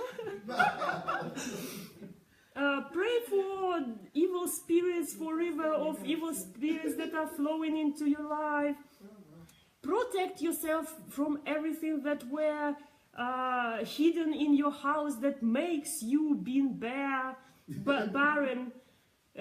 Pray for all your enemies to be dead who are praying for you to be barren. And this is coming from the mouth of people who have to say truth. And you know what? From the same mouth, truth and lies cannot come. Either it is truth, either it is lies. So the church who has to be leading this world in looking for truth is leading now this world into the hell. And this is also what makes me feel the way I feel now, because this is not how it should be. And in fact, I wanted to hide this truth to be hidden. You know, my problem with with miscarriages and everything, miscarriages, I wanted it to be hidden, because, like, who cares? Why do I have to talk about this problem? I am, like, successful in what I do now. People, they know me in the company where I used to work. They know me as a good worker, good this and that. And now I will bring up this problem with miscarriages. Who cares? Why do I even open this? Let people know about me, that I am good and I am fine. Why do I bring it up? And after I found out that women are struggling with this, so I had to go over myself to start telling the truth.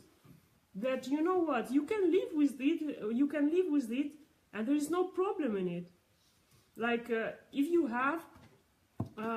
you are barren or you have miscarriages, it's no problem, you can live with it. But even think to open this and to say this publicly, that you are you are living with it and you are fine. You don't want people to know about this because you have discovered the truth, but you want to keep it for yourself. This is how we live. When we discover the truth, we want to keep it for ourselves.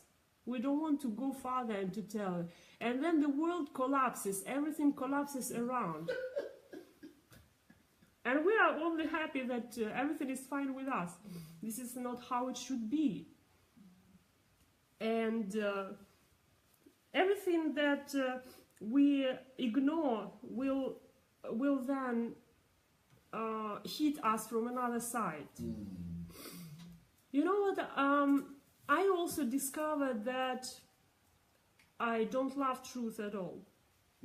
I love myself, but not truth. For example, I had for a long time a problem with some close relatives to me with alcohol, problem with alcohol. Who drinks. And I always was asking God, why is this happening in my life? Like, why me? And now, for a long time already, I start understanding that something is working wrong in this, in family, in relationship. Maybe somewhere is disorder. Somewhere something has to be fixed. Something has to become in order, and this truth has to be found in order this to come in how it should be. And you know what I discovered? I discovered that the reason the person is addicted is because there is no love to this person. Because when this person comes drunk to the house, all the people around, they hate the person. So how you can come then without drinking if everyone hates you, if everyone judges you? So things, you know what, we don't look for truth. It's much more easier to blame someone. The most easier thing is to blame God. Why did you do this to me? Why are you doing this to me? Why? God has created the world in perfect way. It's you or it's me who messed up.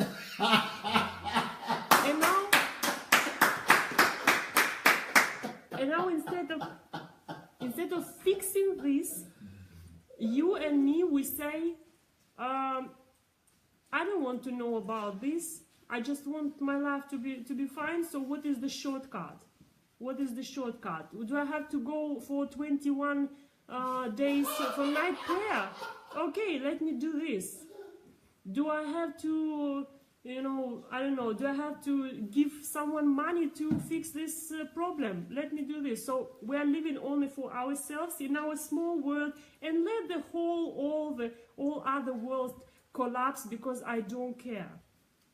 But when this world will collapse, you too will collapse. And I will collapse. So the question now... That's what's happening in Nigeria.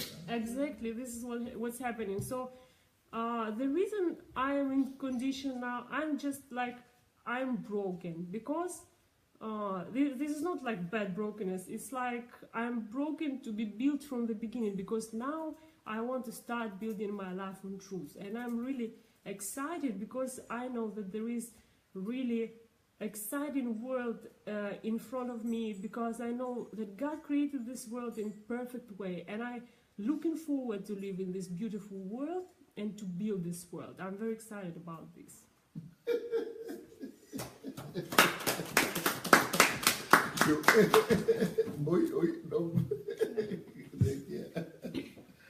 Okay, go closer. Wow. Carol Wise is Thank here. you, Kate. That was very powerful. So actually, I was thinking in a different direction. I can't speak for any other country but my own, which is America. And I can say that, when I go to different countries, I often wonder, why do things not work in order? Like, if I go to Nigeria or I go to, just any country where things aren't working as clearly as they are in America. And it just staggers me because I guess I've just been living there for so long. And one day I came to my mom and I was like, I think the reason why things don't work so well in these other countries is because America has something called idiot proof. And it means that they make everything in big, bold letters, and they put security cameras everywhere, and they put security guards everywhere. And I was like, it's really weird though, because in most people's minds in America, you just follow the rules. But what I realized is that America doesn't put these idiot proof things in place to keep the majority in order. They put those things in place for the idiots, for the 10% of people who are not going to follow the rules. And I realized that is like a really powerful way to keep truth inside a nation, is to not just blind yourself to, most people will follow this, or most people who have good hearts, or most people who are good will follow this rule, but to be honest with yourself and say that not everyone is like that. Not everyone thinks the same. Not everyone is living according to truth. So we'll put things in place to make sure that no matter what, whether your truth is relative or not, you're going to follow these rules. But I will say, that isn't a positive for America, but I will say that America was not built on truth completely. Pastor touched a little bit on the fact that a nation can have just a little bit of lack of truth, and be just dismantled, just slowly, maybe slowly but surely. And even though America is praised for being, it was praised at one point for being the nation of God, a Christian nation. It was praised for, having industrial advancement and all this.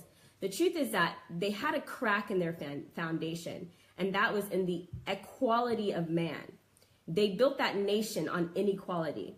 And to this day, today, we actually are being swallowed by that same inequality. Though we might have wealth, though we might have prestige, though we might have reputation, the truth is that right now that country is being swallowed by the very thing, the very crack that they refuse to fill. They've been filling it for years with like toothpaste. So it looks nice. So it looks smooth. So it looks like it's part of the rest of the foundation, but it's not. And just to illustrate this for you, there's a lady, her name is Jane Elliott. She's a teacher. And she decided to bring about truth to her nation in the 60s. She decided to run a study with children. And this study actually proved how racism is established and how it develops amongst people. Now, she proved this, and it was super controversial, but it did clarify some really heavy truths about racism. About 20 years later, in the 80s, she came into a room of, I think, high schoolers, college-age students. And I think it was just all white, I believe it was, all white kids, or it was a majority, but she asked all the white students, how many of you see the injustice happening to your African-American fellow students? And most of them raised their hands. And then, no, none of them raised their hands. All of them said, no, we don't see it. And then she asked, okay, so how many of you would also like to be treated like any one of your African-American students? And none of them raised their hands. She said, so that means that you are lying to yourself. That means that you are actually seeing these things and you are refusing to do anything about it. Because why? You don't want to cause a row. You don't want to cause a stir. You don't want to shake the boat. But you are seeing it. But you're denying it to yourself. And that was really shocking in the 80s. Today, we have Black Lives Matter, 40 years later almost.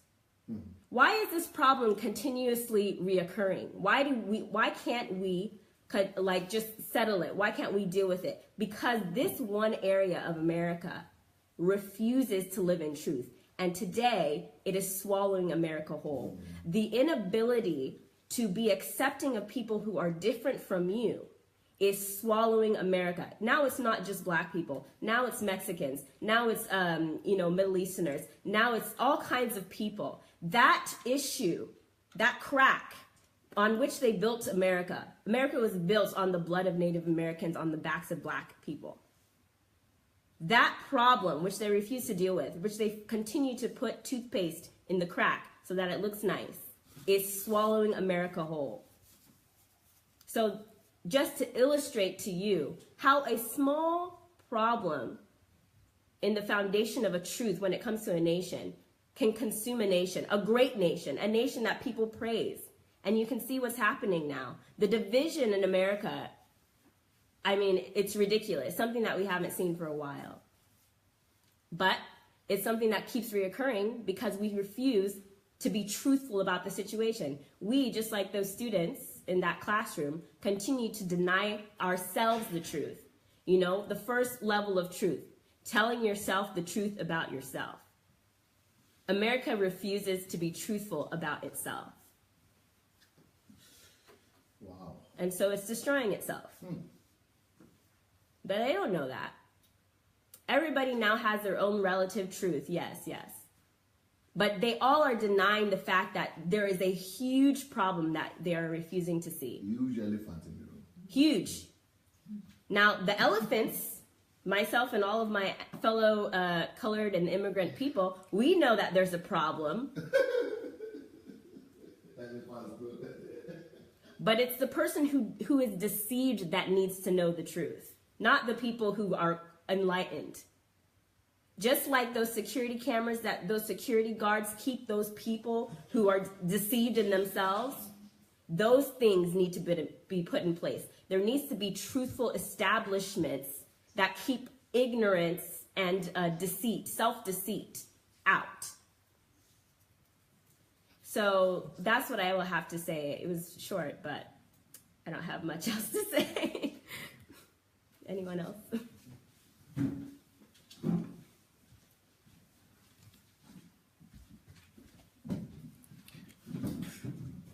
Good evening, family. Such a privilege to be here and to discuss my thoughts with us. While Pastor was speaking tonight, basically what was just going through my mind is how can we get such thing like this to the heads of everybody? Because as far as I'm concerned, this is like the root cause, this is like the foundation of everything that we need to know. I mean, this is just so profound. So many things, so many thoughts were just going through my head. You know, it's the cause of all diseases. This is the reason why nations rise. This is the reason why nations fall. This is why people prosper. This is why some are rich. This is why some are poor. These are the reasons why some people live long and why some people die. This is the reason why systems work and certain things do not work. So I just really feel that if we can just on this alone, if we can bring this to many people at their own level, if we can find a way to communicate this to a 5-year-old as much as we can also communicate it to a 70-year-old, then we would have done an extreme good to our world, through our educational systems, through our movie, we have cinemas, the schools, the universities, laboratories, our churches. You know, I just was thinking, what have we really been doing in church? Because as far as I'm concerned, this is, you know, when we do not have elements, essence like this, then what really is the gathering, the whole gathering? What is it about really? Just God, like I think there's a part of scripture that says something about a gathering of fools. You know, when fools gather, you know, that is basically what many of these congregations have become. Because when we call ourselves the house of truth, and we do not, truth itself has escaped from the pulpit, then what are we talking about? So it has become, you know, and then we are developing hell. We are developing systems that is breeding hell, that is putting people into hell. And these are the reasons why nations rise. And these are the reasons why nations fall. Hell on earth. We are breeding hell on earth. People are practically living in hell right here. So I really think that we would do ourselves, like Pastor has said, what brought down the wall of Jericho, that also was extremely profound for me. What brought down the wall of Jericho, it wasn't because people were worshiping. That is what I've been taught, and that was what I always thought. But it was because the noise of the trumpet was very high. Everybody was talking about it. Everybody was shouting about it. You know, the people were raising their voice about it. And when you have such element, then any wall, any deception will come crumbling down. So it is time for us to raise our voice. As people are, those of us who have heard about this thing, we have a responsibility to the rest of the people out there to hear about this. If our nation collapsed, it is because we did nothing about it. It is our fault. It is because we refused to stand for the truth. It was because we were men of lies. And if the nation is going to survive, if the nation is going through a critical moment at this time, it is because we are going to take the bull by the horn. We are going to stand for the truth. We are going to speak the truth. We are going to communicate the truth. Wherever it is, we are going to align ourselves with the truth. You know, there's this story that I read about a long time ago. I think they call it the Great Wall of China. The story of the Great. I don't know how many people have read that story. One of the greatest wars in the world at that time, if not the greatest, was the Great Wall of China. You know, the Chinese built a wall around their city, very mega wall. I think right now today is still one of the most phenomenal things in the world. Very high, very big, very. As a matter of fact, 6 chariots can stand on the wall of China side by side, and they'll be convenient. That was how massive the walls were, because they wanted to build protection around themselves. They didn't want enemy soldiers to invade their city. So they built great walls, they built army, they did all sorts of things. But then it was very funny, because every time the enemies always came into the city, they would just invade so easily. So they were always wondering what is happening with all this massive wall that were built around themselves. Yet the enemy was just, you know, they will come in, they will kill people, they will take them hostage. What was the secret of the enemy? they will always bribe people at the gate. So whenever they bribe one or two of the security, people were just those ones, they will just leave the gate open. And then the enemies will come into China very easily. That is what has become of our nation. Lack of truth. People we place at the finance, in charge of money, they are just leaving the gate open. People we place in charge of, maybe the healthcare system, they will just leave the gate open. They will do whatever. Education, everything is collapsing just like that. It is our responsibility to stand up for the truth. Pastor said something extremely profound for me. He said, the moment we begin to misalign ourselves just one centimeter, and somebody is scientific, you will really, really appreciate that, because all you need is just 1 centimeter deviation. And then by the time you just imagine let's say this is the standard, and there's a 1 centimeter deviation. Now, as it begins to go on, it's no longer 1 centimeter any longer. It begins to get wider and so much deviation like that. What that means is this, that the lies that we fail to correct now, if we fail to realign ourselves now, then think of the generations coming.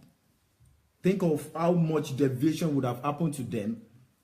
They started by stealing in thousands in the 60s. Yes, sir. Then in the 70s became stealing millions, and now. And maybe tomorrow we can wake up and the whole finance department is gone. Somebody might have done on with the Ministry of Finance. So now we need and these things are extremely, I was trying to say the most corrupt countries in the world, countries like Somalia, some of these, apart from different other, but this is extreme because of their misalignment with truth. So when we cannot align ourselves with truth, we get ourselves into problems. All medical diseases, as a medical doctor, I can tell you, all of the medical diseases, I was just trying to, think through my head, is because of misalignment with the truth. So people will want to misalign themselves with truth, and then they want to come to the doctor to perform a miracle. When you misalign yourself with the truth, you have only provided for me as a medical doctor a source of living. I will just be feeding. So doctors get their living just based on your own misalignment with the truth. So you are feeding wrongly, you are eating wrong things, you are feeding your bad things into your system, misaligning yourself with the truth, with the natural order. Then by the time you come to me, I'm just getting a living from that. That is misalignment with the truth. So let's, as much as possible, whatever thing, either it is in our health, either it is in our finance, either it is in the society, whichever way we want to, or whichever systems, we've got everything. It is what is the natural order of God for this. What is the natural process? When it comes to justice, what is the natural order of God? The tithe and offering series that we did, of course, extremely, I'm not so sure where you have heard about that before. Now we know the truth. To align ourselves with justice, with truth. Some people, they will still defend lies. That is extremely painful. Just because this is the tradition, this is the culture, this is what we are used to, and all that. No, it is about what is true. None of us can kick against thorns. Nobody can kick his leg against thorns. None of us can kick truth in the face. So if it is true, it is good that we quickly align ourselves with it. It is quickly we bring ourselves to correction. It is quickly we align ourselves, we identify with justice, we identify with honesty, and we identify with truth. So this is a challenge to all of us tonight. It is a challenge. I don't know which ways we want to think about it. Either it's in our family, and when it comes to national development, that is another very, very important area right now. I'm so passionate about Nigeria. So passionate about Nigeria. In Nigeria today, we need our young people, to stop clamoring for its lack of information that is making people clamor for individual nations. We want to break up. We want secession and all of that. What we need the most is to address the issues that are on ground, the issues of injustice, the issues, that affects our misalignment with truth.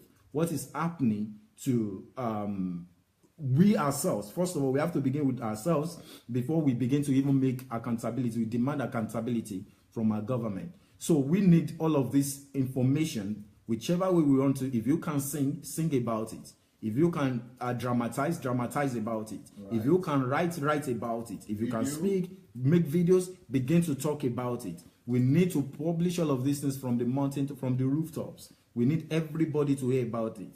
Who says that your voice cannot be heard? Who says that it is not your voice, it is not what you write that will bring about the revolution and the change that is needed? So let's set this on fire. Let's get this out there.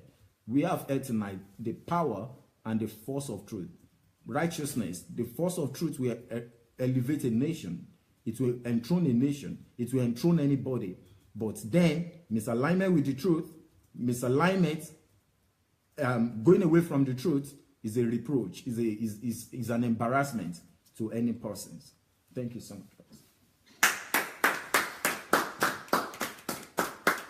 I think we should write the book. We have to write the book. I think we should call it the Truth Revolution. Revolution of the truth. Or Revolution of Truth. Yes. Revolution of Truth. Would they understand what's Revolution of Truth?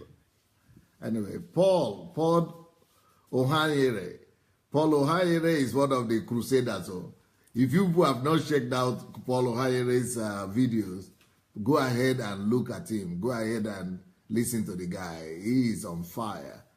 I don't know, Paul, did you get my letters now? Because you have not replied. I don't know if you received my reply or you didn't receive my reply. I hope you did. But thank God, thank God. I'm going to be talking about this this whole week. I'll be talking about what is truth. But today I thought it was important to start with, why it matters, first of all. And I think we made the point, at least, the point that I made today is why it matters on the larger scale, on the national scale. But tomorrow I'll be talking about why truth matters. Let me see what I should talk about tomorrow in a more private, more individual kind of level, so that you will see that truth matters, not just when it comes to the nation or developing of nation or building of a country, but truth matters actually even in what we will call, our private, mundane, life, ordinary life. Yeah, I'll be talking more about the truth tomorrow. So today, I think we call it Why Truth Matters, yeah? That's the topic of today, right? Yes. Why truth matters. What is truth? Why truth matters. Tomorrow, I'll be talking more about, today is why it matters. Then tomorrow I will say, what is truth? The importance of truth. I will talk about the importance of truth tomorrow.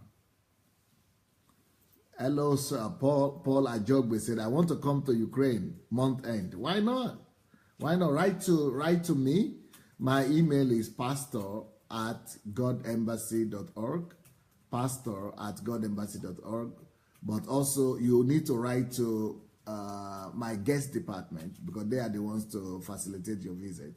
And the guest department is called guest, G-U-E-S-T, guest@godembassy.org.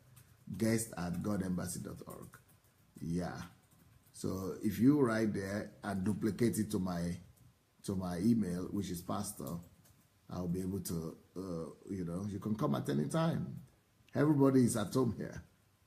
Okay, so thank you, everybody. We've taken long today, but, I will be talking like the whole week on this thing. So I hope you are blessed, and I hope your eyes will open more to the subject of truth. But don't forget what we have started with from last week, the levels of truth. But now, this particular truth we are talking about, of course, the one I spoke about today is more of the, we're talking like the fifth level. But, but it has to start with individual.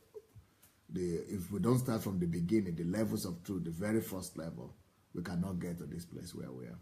So thank you so much, everybody. We'll see you soon. Blessings. Bye.